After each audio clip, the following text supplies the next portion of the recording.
Hello, fellow cyborgs, and today I want to talk to you about something that permeates my life in a not good way, and I think it might have its hand in yours as well. And this is called the should game. What is the should game? The should game is malignant and evil.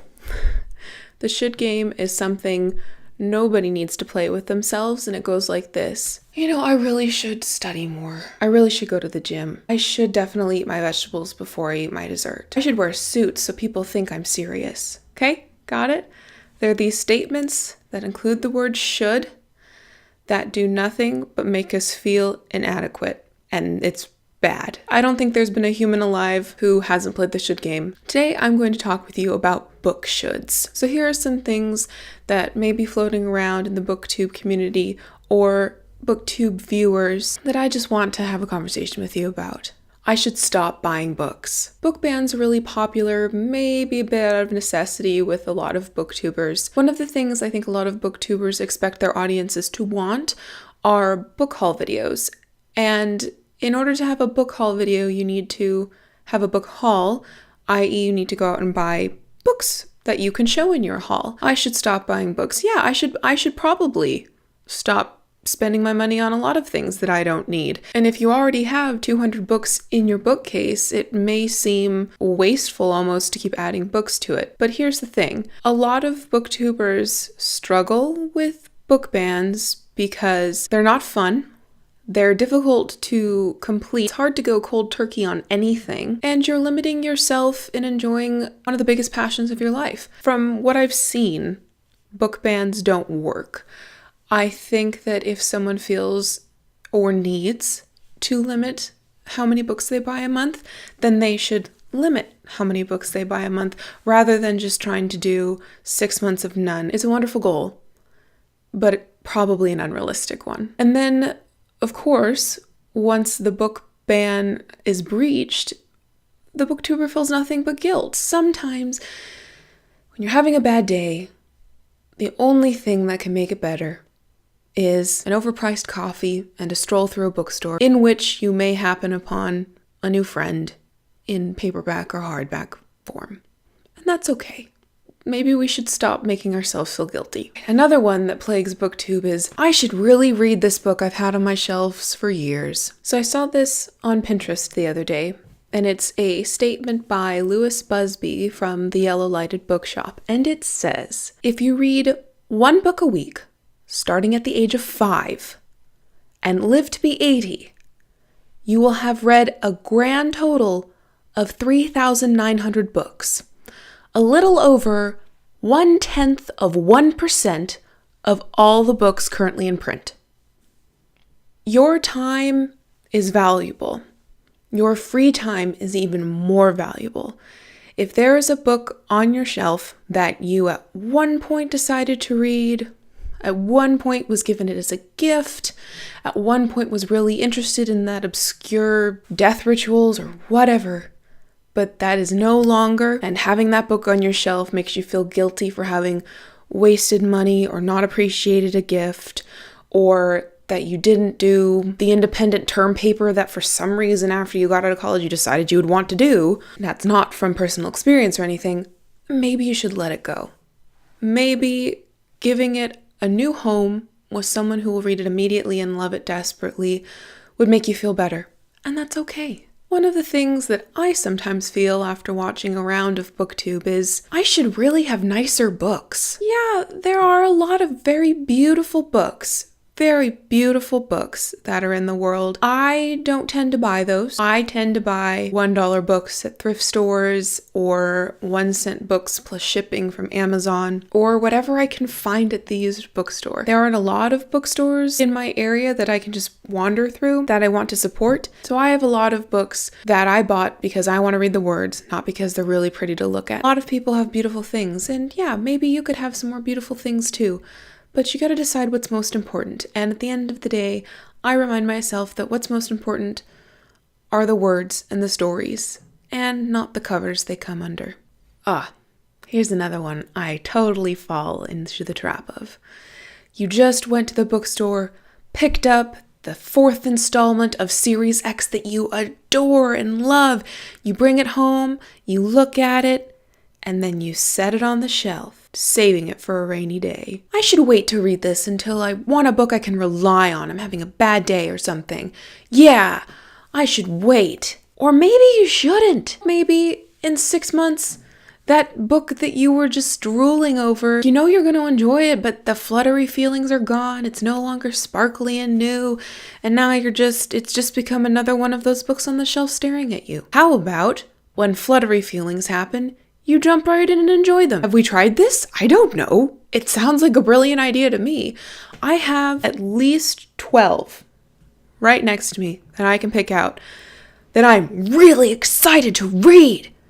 And I haven't read them yet. Why? I don't know. Reasons?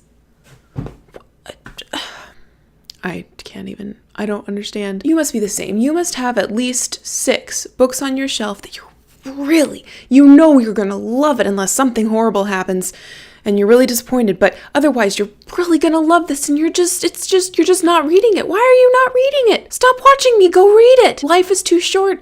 3,900 books. You have a finite number of books that you can read in your life. Fill it with as many wonderful books as you can.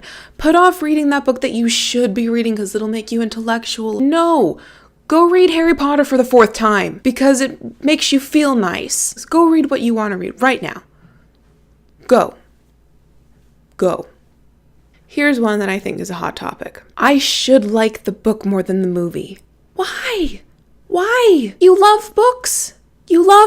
But if books killed your parents, would you still be as loyal to books as you are here? Movies are yet another medium with which to communicate stories. Same thing with graphic novels, same thing with music, same thing with poetry. It's all about the story. It's okay to like a movie more than a book. It's another interpretation of the same material. I will own 100% that I love the movie Divergent, saw it 3 times in theaters, still get giggly over it, and I only liked the book. And that's okay. I'm not a bad person. I still love books. That's just what happens. Let it go.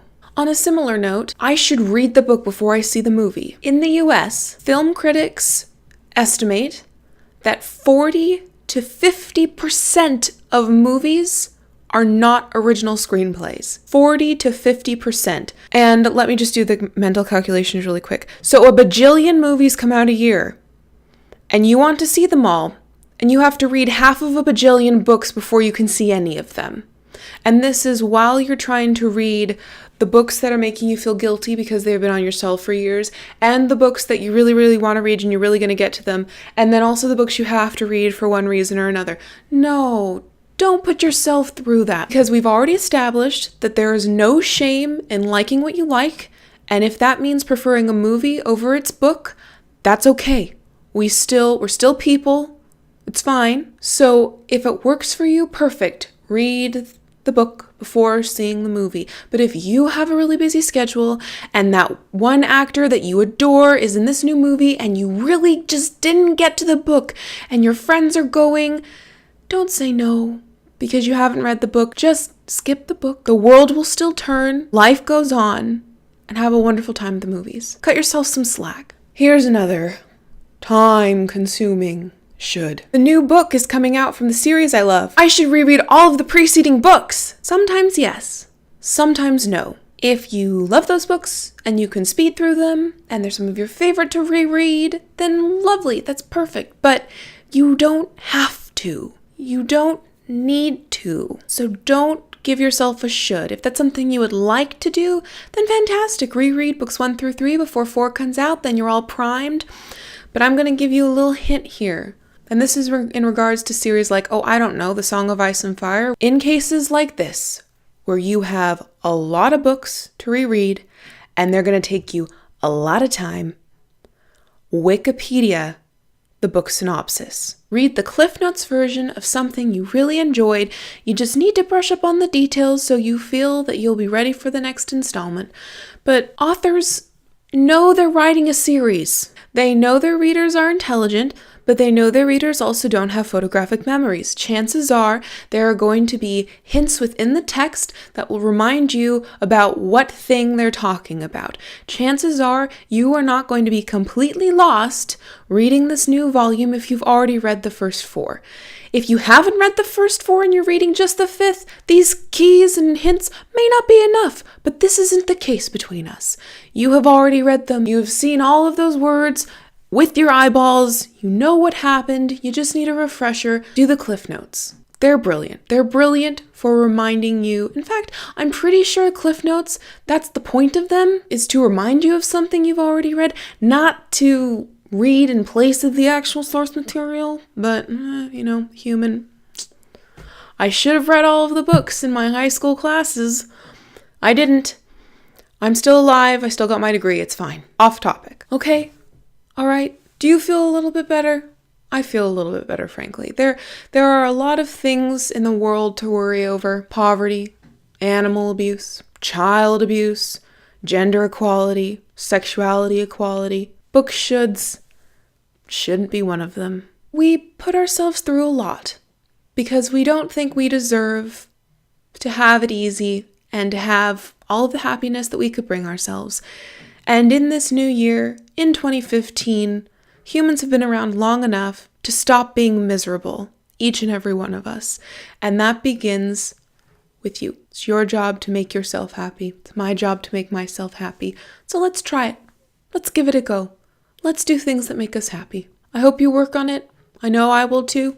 Leave me in the comments down below on some ideas you have to make yourself happier when reading these wonderful things that we love called books. And until next time, continue to be lovely.